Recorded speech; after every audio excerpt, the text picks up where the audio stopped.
Assalamualaikum warahmatullahi wabarakatuh. Berjumpa kembali pada mata pelajaran Sejarah Indonesia kelas 12 semester 1. Pada video pembelajaran kali ini saya akan menjelaskan mengenai pemberontakan G30 SPKI pada tahun 1965.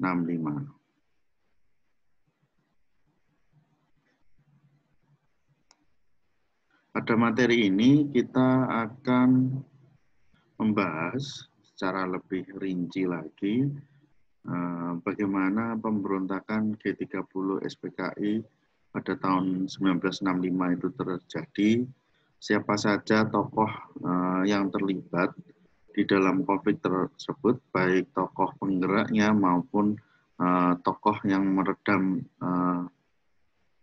pemberontakan organisasi PKI pada tahun 1965. Nah, kita tahu pada tahun 1948 PKI melakukan pemberontakan di Madiun. Pada saat itu beberapa petinggi PKI juga sudah ditangkap dan diberikan hukuman. Nah, pertanyaannya bagaimana kemudian PKI masih tetap ada dan melakukan upaya kembali memberontak pada tahun 1965. Apakah para petingginya sama? Apakah pola pergerakannya sama? Apakah hasil akhirnya juga sama? Untuk itu, mari kita pelajari lebih mendalam tentang gerakan pemberontakan yang kedua yang dilakukan oleh PKI ini pada tahun 1965. Nah, mari kita bandingkan pada tokoh penggeraknya. Nah, jadi nanti biar kita tahu apakah tahun 65, pemberontakan tahun 48 dan pemberontakan PKI pada tahun 65 itu organisasi maupun orang-orangnya masih sama. Oke. Dari tokoh penggerak konflik itu, artinya yang menggerakkan peristiwa pemberontakan ini. Organisasinya masih sama, yaitu PKI.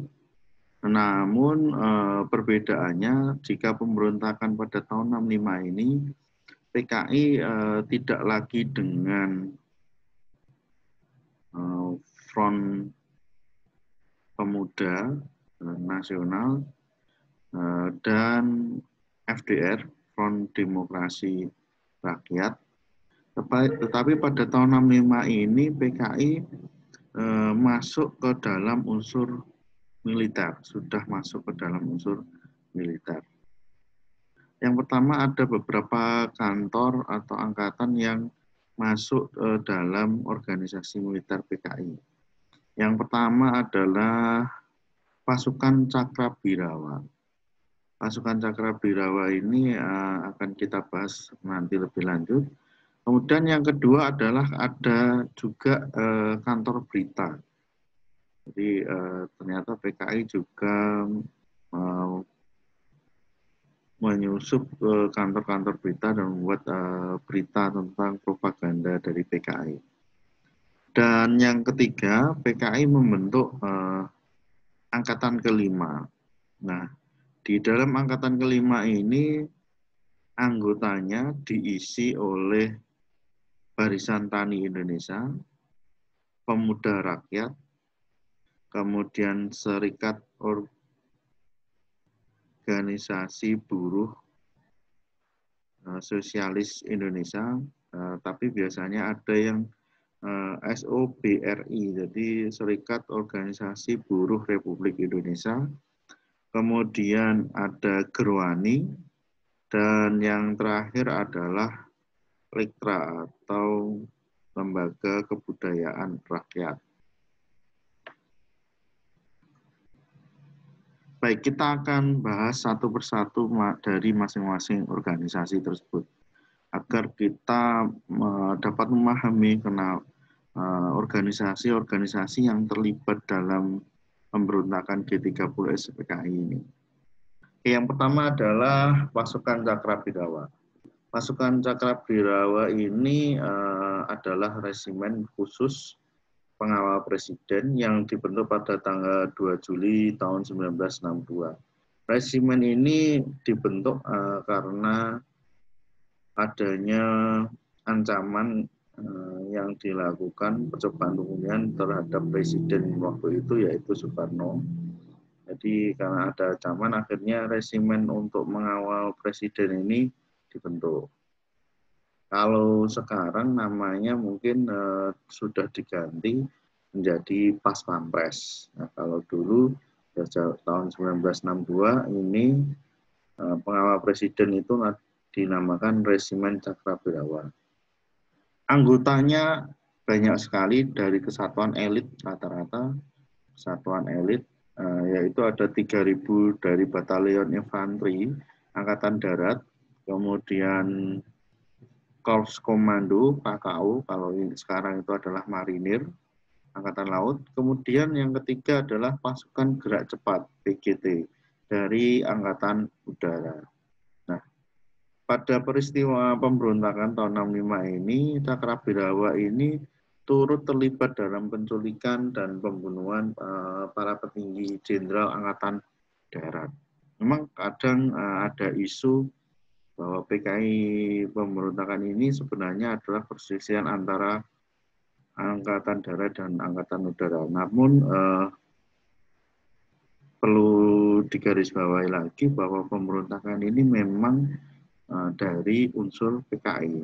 Karena kenapa? Dalam Cakrabirawa maupun ada beberapa resimen dari Angkatan Udara ini tidak semuanya. Jadi dari 3.000 yang memberontak itu hanya 60 prajurit dari kesatuan Kompi C yang dipimpin oleh Letnan 1 Dul Arif dengan pimpinan batalionnya adalah Letnan Kolonel Untung. Jadi tidak semua pasukan Cakrabirawa yang melakukan pemberontakan, tapi hanya 60 yang berasal, itu pun yang berasal dari Kompi C, pimpinan Letnan 1 Dul Arif, dan dalam batalion yang dipimpin oleh Letnan Kolonel Untung. Baik, organisasi yang kedua yaitu kantor berita. Nah, kantor berita ini adalah Harian Rakyat. Harian Rakyat ini didirikan dalam periode 1950 sampai 1965. Harian ini dipimpin oleh Nyoto sebagai Dewan Direksi. Kita tahu Nyoto ini adalah seorang CC dari PKI. Ciri dari isi koran yang diterbitkan Harian Rakyat ini rata-rata menyebarkan ajaran Marxisme dan Leninisme yang rata-rata yang menjadi ideologi dari masa PKI. Jadi rata-rata orang-orang PKI dulu selalu membaca Harian Rakyat karena di dalam beritanya itu berisi ajaran tentang Marxis dan Lenin. Kemudian yang keempat, mengalami banyak pemberedelan. Jadi koran ini sebenarnya juga mengalami banyak pemberedelan. Pemberedelan itu adalah penutupan atau penghentian, kalau sekarang itu sanksi dari KPA. Sanksi dari Komisi Penyiaran Indonesia, KPI. Kalau dulu juga sering seperti itu. Namun upaya pemberedelan Harian Rakyat ini selalu dibela oleh petinggi PKI. Nah, kenapa sih Harian Rakyat ini sering sekali diberedel? Nah, silakan kalian cari tahu. Kemudian menjadi media pendukung gagasan Manipol Presiden Soekarno. Kita tahu gagasan Manipol Presiden Soekarno yaitu dengan menggabungkan Nasakom, nasionalis, komunis, dan agama. Nah, pada Harian Rakyat ini menjadi salah satu media yang mendukung gagasan Presiden Soekarno tersebut. Kemudian media harian rakyat ini menjadi penyampaian ide dan propaganda para petinggi TNI. Jadi kebanyakan isi beritanya itu merupakan propaganda dari anggota PKI. Oke, yang ketiga adalah angkatan kelima. Di sebelah kanan bisa kalian lihat itu adalah koran. Koran itu memberitakan kejadian tahun 1965 dengan tagline PKI usulkan 15 juta massa tani dan buruh dipersenjatai. Ya, inilah yang dimaksud PKI sebagai angkatan kelima. Jadi gagasan PKI ini sebenarnya untuk membentuk angkatan kelima selain TNI ada angkatan udara, angkatan laut, angkatan darat, dan polisi kan ada 4. Nah, yang kelima itu adalah angkatan kelima ini diisi oleh unsur petani dan buruh. Nah, tujuannya apa? Waktu itu ada peristiwa besar yaitu Ganyang Malaysia. Nah, momen itu dimanfaatkan oleh PKI untuk mempersenjatai para petani dan buruh dengan alasan untuk membantu negara dalam upaya Ganyang Malaysia tersebut. Nah,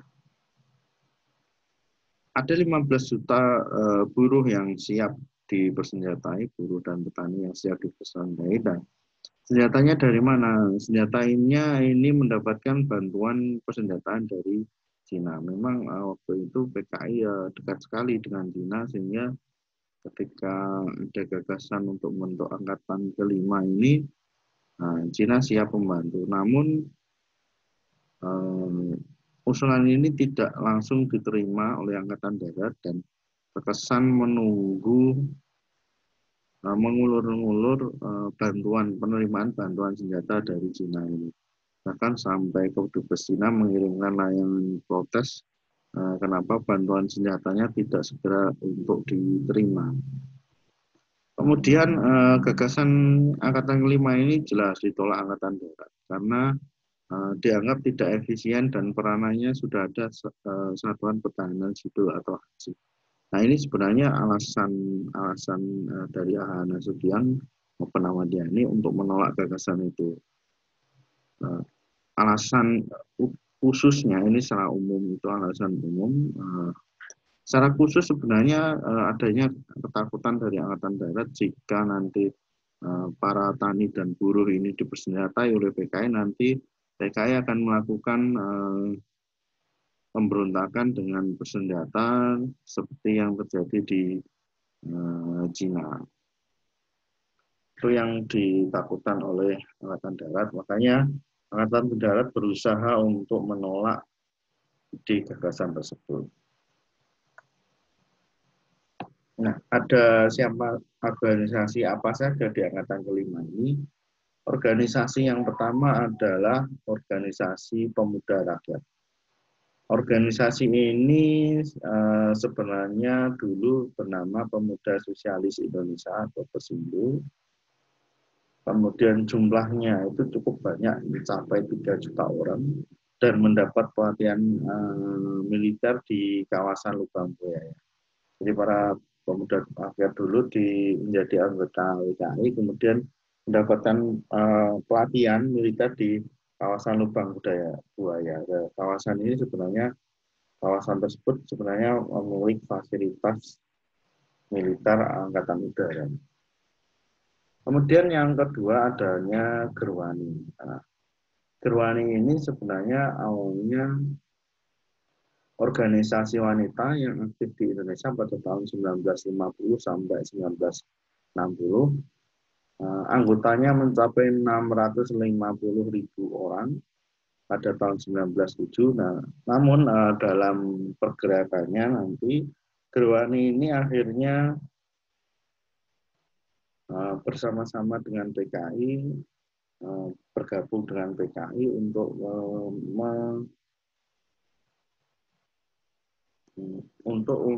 melancarkan program-programnya. Nah, sebenarnya yang diangkat dalam Gerwani ini adalah tentang emansipasi wanita, kemudian pemberdayaan wanita. Namun pada arahnya nanti organisasi keruan ini bergabung dengan PKI dan menjadi salah satu organisasi di bawah naungan PKI. Kemudian ada SOPSI, SOPRI, Serikat Organisasi Buruh Seluruh Indonesia atau Republik Indonesia. Organisasi ini didirikan pada tanggal 29 November 1946. Organisasi ini memiliki cukup banyak pengikut atau anggota yang merupakan gabungan seluruh buruh yang ada di Indonesia. Organisasi ini pada akhirnya nanti juga terlibat dan ikut pada gerakan PKI pada tahun 1965. Dan beberapa tempat maupun beberapa aset, beberapa orang yang masuk dalam SOPSI ini juga nanti pada akhir pemberontakan juga dilakukan penangkapan dan dihukum. Kemudian ada Barisan Tani Indonesia. Barisan Tani ini sebenarnya berjuang untuk memperlakukan reformasi agraria. Namun pada perjuangannya organisasi ini akhirnya nanti bergabung dengan PKI karena merasa bahwa PKI juga memiliki cita-cita yang sama tentang reformasi agraria yang ada di Indonesia. Kemudian organisasi PKI dan BTI ini membentuk suatu komite Gerajak Gerakan Rakyat. Komite ini nanti pada pelaksanaan pemberontakan melakukan aksi-aksi kriminal dengan cara mengambil alih tanah-tanah para kelompok elit tradisional. Siapa kelompok elit itu? Nah, kelompok elit ya ada para waktu itu kepala desa, Demang, kemudian Pedono, kemudian Care. Nah, itu pada zaman dulu memiliki tanah yang luas-luas. Nah, karena di dalam PKI ini dan BT ini merasa banyak petani selama ini yang terjerat oleh kelompok-kelompok pemilik tanah. Makanya tanah yang luas-luas tersebut harus direbut dan dibagi ke seluruh petani. Namun pada kenyataannya hanya yang ikut gerakan BDI saja yang dikasih tanah. Artinya hanya kelompoknya saja yang diberi tanah. Kemudian yang terakhir ada Lekra. Lekra ini adalah lembaga kebudayaan rakyat. Organisasi kebudayaan ini bersayap diri, didirikan atas inisiatif dari DNID, Nyoto, MS Azhar, dan Darta. Di dalamnya juga ada Pramudiana dan Anantatur, yang sebenarnya Lekra ini awalnya berkecimpung dalam bidang kebudayaan. Namun karena pendiri dan penginisiasi ini adalah DNID dan Nyoto, jadi ada sangkut pautnya dengan PKI, maka pada akhirnya Lekra ini menjadi organisasi yang dilarang oleh pemerintah. Lekra ini mendorong para seniman dan penulis untuk mengikuti doktrin realisme sosialis, jadi menyebarkan paham-paham sosialis.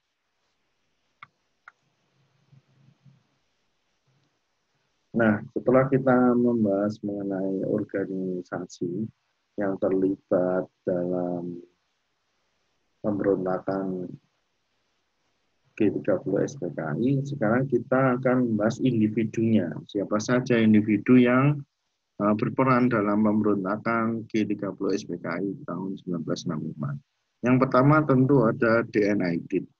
DNA Aidit ini pada tahun 1948 juga berperan pada saat pemberontakan, namun pada akhirnya mereka, DNA Aidit memilih untuk diam diri, kemudian hanya dihukum pengasingan. Makanya ketika tahun 1965 DNA Aidit ini sendiri masih berupaya atau masih bisa mengembangkan PKI dan muncul kembali PKI hingga akhirnya melakukan pemberontakan pada tanggal 30 September. Kemudian yang kedua adalah Kolonel Untung Sutopo. Kolonel Untung ini merupakan Komandan Batalion 1 Cakabiawa yang memimpin gerakan 30 September pada tahun 1965. Nah, siapakah beliau? Beliau ini sebenarnya pernah mendapat didikan politik dari tokoh PKI yaitu Alimin. Sebenarnya di bidang karir militer Kolonel Untung ini cukup berprestasi, namun harus terhenti dan justru malah terlibat pada aksi pemberontakan G30 SPKI. Nah, ketika kita sudah membahas siapa yang menggerakkan, tokoh-tokoh yang menggerakkan, nah kita akan membahas tokoh yang meredam. Di bidang organisasi yang meredam pemberontakan ini ada RPKAD. RPKAD ini adalah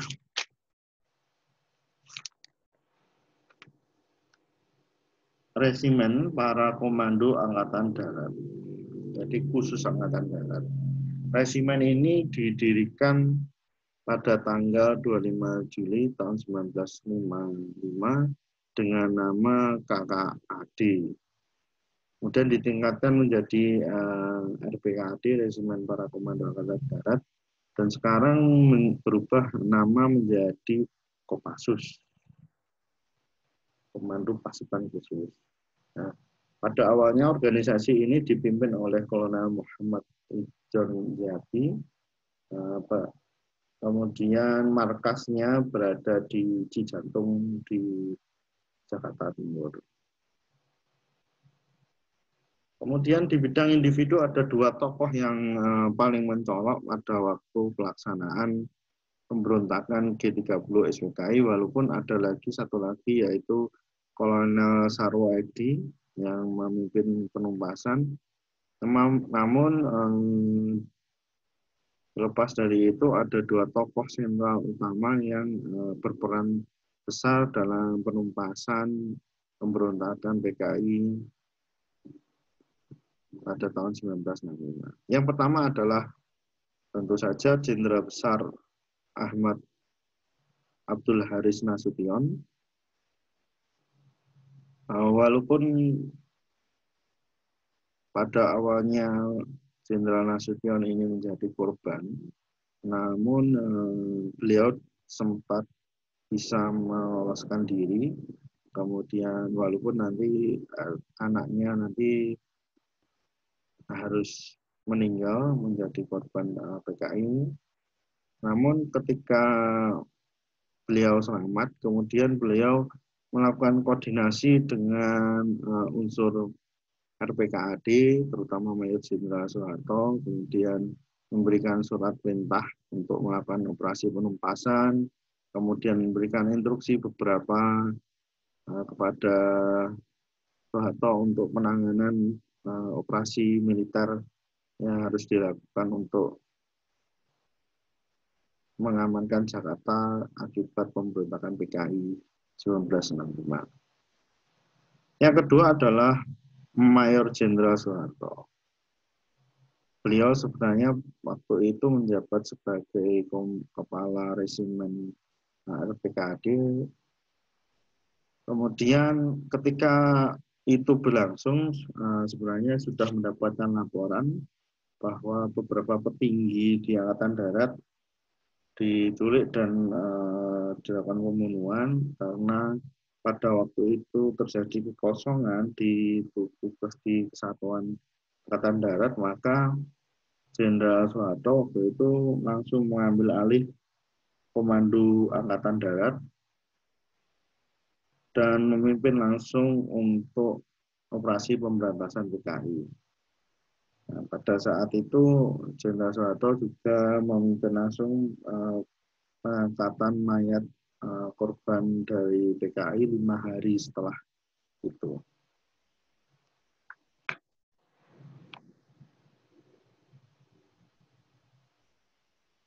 Nah, apa latar belakang konflik ini?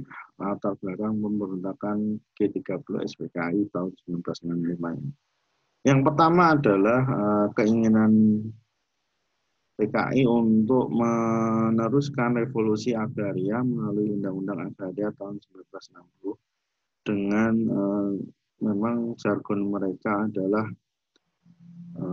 membela kaum kecil, terutama para petani yang tidak memiliki lahan dan keinginan mereka untuk membagi rata seluruh lahan yang ada di Indonesia untuk para petani. Kemudian melanjutkan menyebarkan luaskan ideologi komunis dengan mendompleng pada program Nasakom. Kemudian yang ketiga, membentuk angkatan kelima untuk mengambil alih kekuasaan negara. Ini sebenarnya alasan kuat latar belakang kenapa konflik ini menjadi terjadi, karena keinginan PKI untuk membentuk angkatan kelima. Yang keempat, adanya pertentangan antara PKI dan Angkatan Darat yang selalu menggagal usaha PKI memperluas pengaruh kepada masyarakat. Nah, jadi pemberontakan G30 SPKI ini sebenarnya latar belakangnya karena adanya konflik di antara PKI dan Angkatan Darat dalam upaya pembentukan Angkatan kelima. Itu alasan utama. Nah, kita akan melanjut pada peristiwa konflik. Nah, pada saat penjelasan peristiwa konflik ini, saya akan mengawali di awal kegiatannya, bagaimana PKI itu menyusun pemberontakannya. Di awal kegiatan, PKI ini berusaha mengusulkan pembentukan angkatan kelima. Jadi dia membangun fondasinya dulu, membangun tentara kekuatannya dulu. Nah, kemudian untuk mengalihkan perhatian, PKI juga memunculkan propaganda-propaganda atau isu-isu yang dapat mengalihkan perhatian pemerintah waktu itu, yaitu menunjukkan isu masalah pembagian tanah melalui Undang-Undang Reformasi Agraria tahun 1960, kemudian meluncurkan isu Dewan Jenderal melalui dokumen Brodris.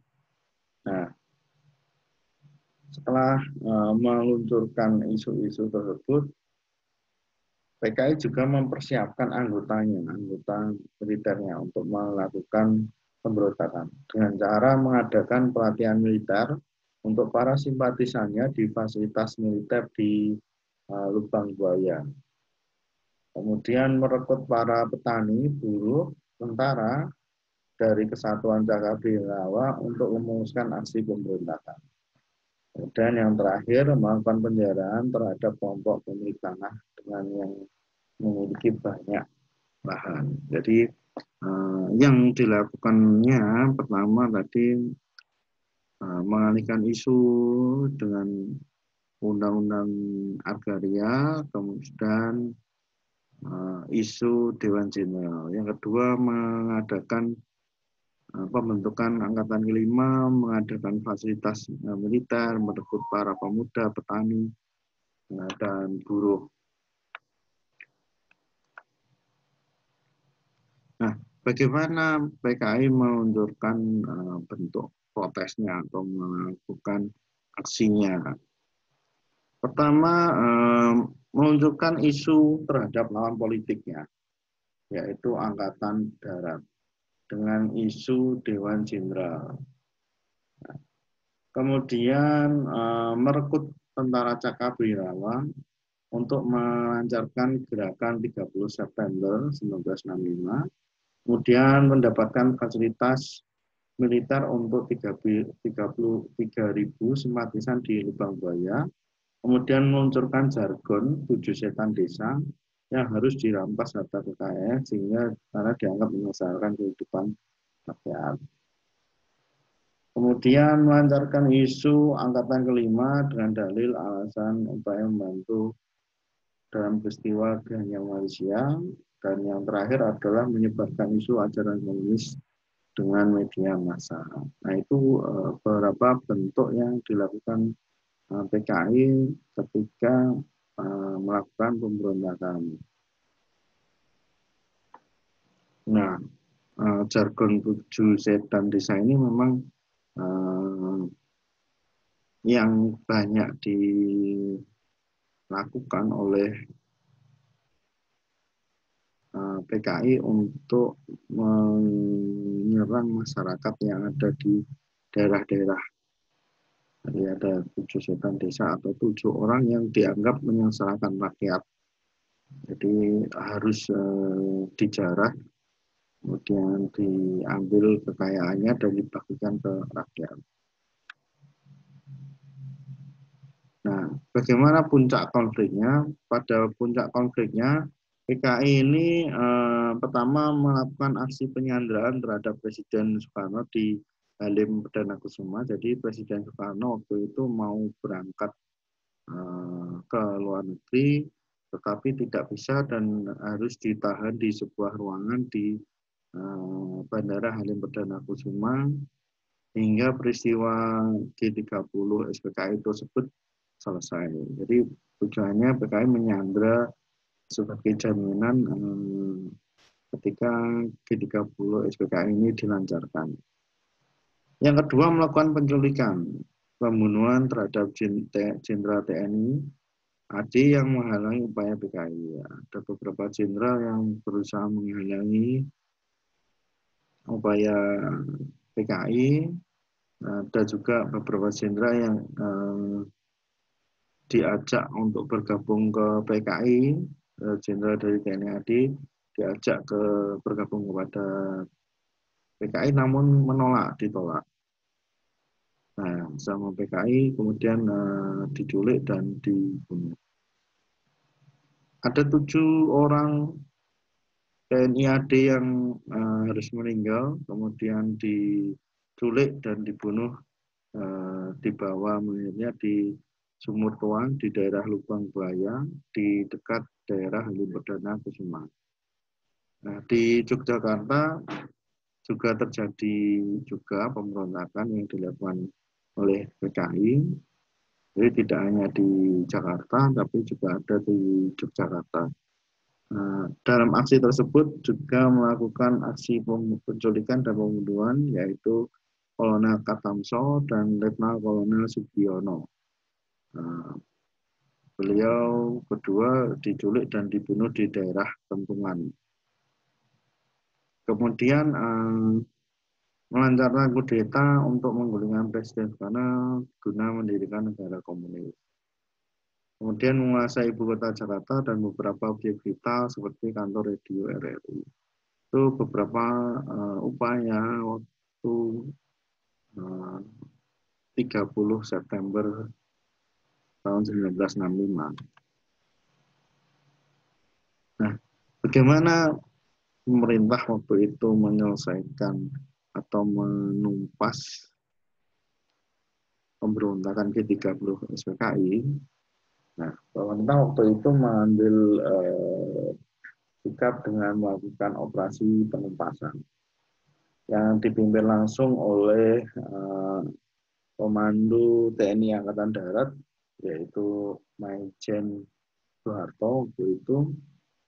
Kemudian Jenderal Nasution yang selamat dari penculikan, kemudian berkoordinasi dengan RPKAD dan menunjuk Soeharto sebagai kepala operasi militer penumpasan gerakan pemberontakan PKI dan memberikan instruksi strategis penanganannya. Yang pertama, di mengamankan radio Republik Indonesia terlebih dahulu untuk menenangkan rakyat agar rakyat tenang bahwa negara terjadi pemberontakan dan TNI sekarang berusaha untuk melakukan upaya penumpasan.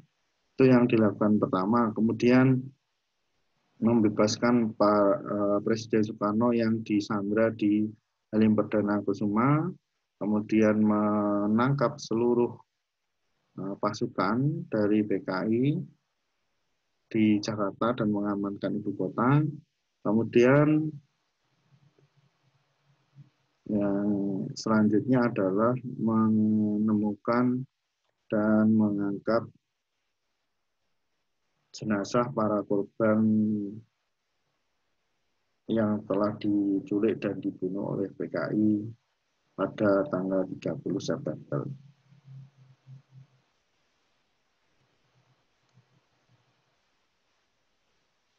Nah, apa dampak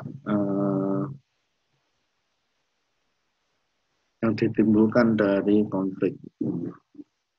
Lebih dari 200.000 orang menjadi korban meninggal, 200.000 orang meninggal akibat keganasan PKI.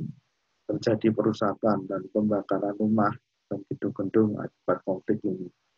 Jadi dalam upaya tadi ada yang RUU Agraria tadi, ternyata PKI banyak sekali melakukan pembunuhan, terutama para kelompok elit tradisional, kemudian para ulama dan para santri yang banyak dilakukan penculikan dan pembunuhan.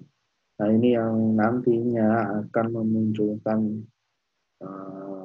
rasa benci yang berlebih atau kebencian yang berlebih kepada PKI, dan ketika waktu penumpasan nanti ada jutaan orang PKI yang meninggal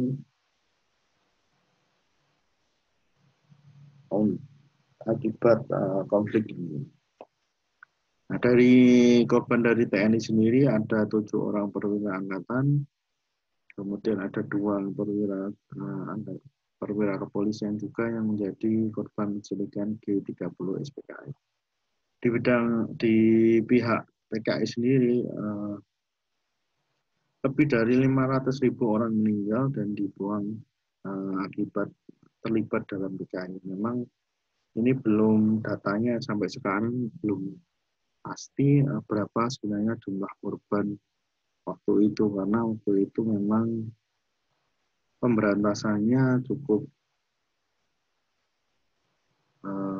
tidak melalui peradilan, tapi jika tercatat di dalam buku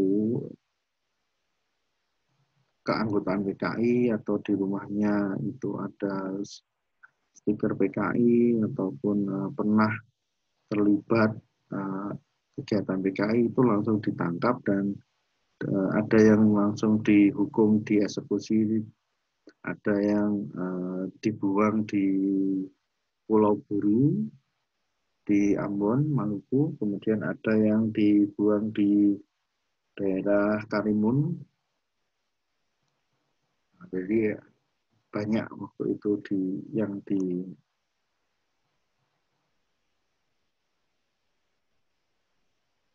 dihukum waktu itu oleh dari anggota PKI.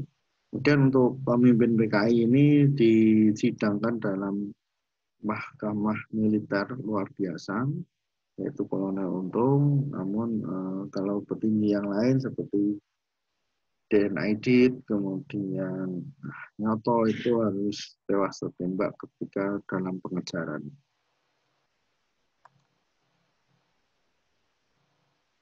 Nah, apa hikmah yang dapat kita ambil dari konflik ini?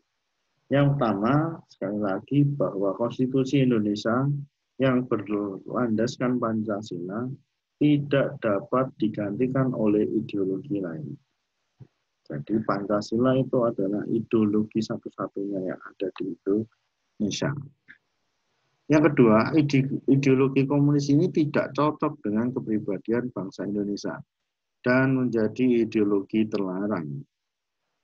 Yang ketiga, pemberantasan sistematisan anggota PKI menjadi sejarah kelam di Indonesia karena korban yang begitu banyak, baik dari masyarakat maupun dari anggota PKI itu tersebut.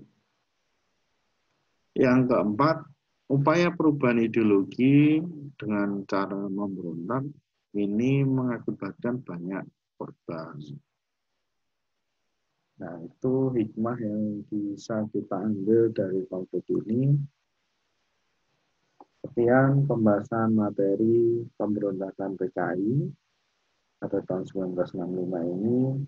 Sampai jumpa pada video materi selanjutnya. Assalamualaikum warahmatullahi wabarakatuh.